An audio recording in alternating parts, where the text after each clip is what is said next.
Laki ng sawa guys, grabe. Dito sa likod ng bahay namin, nahuli.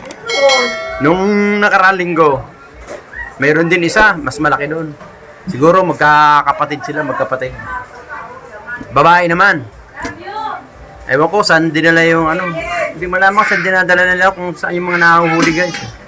Laki. Ngayon naman, tamo, kita nyo naman ha. Gawa nung ano yan, yung bumahan na nakaraan.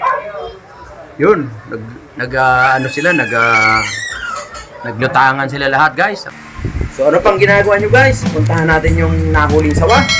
Tingnan natin kung gaano kalaki. Let's go!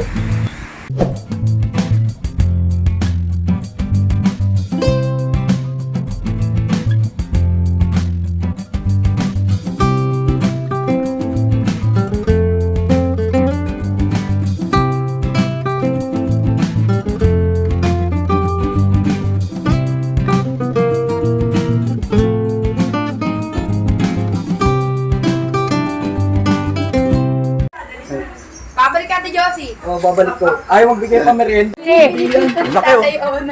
Ba't dumidila pa? Ay, na, de. Manyak eh, ganun talaga pa. Lalaki no? Lalaki. Laki. Ganyan din kalaki yung ano?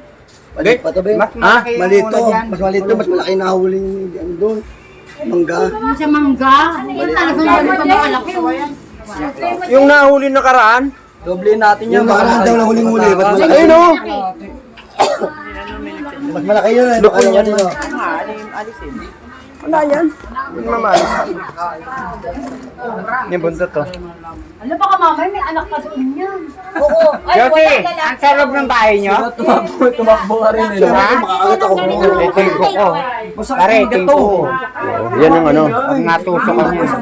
Teka. Ayan. Yan yung buko. Ganito lang ang anak. Andiyan ang kamandag niya.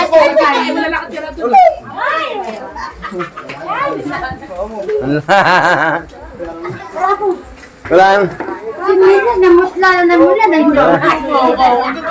Bulutan na. Wala mang kamandag yun eh. Ayan, lalamunin ka nun. Hanggang dito na lang. Maraming salamat po. Hanggang sa muli. Yan. Right. Thank you. Okay, thank you. Every time we say goodbye, baby, it hurts. When the sun goes down and the band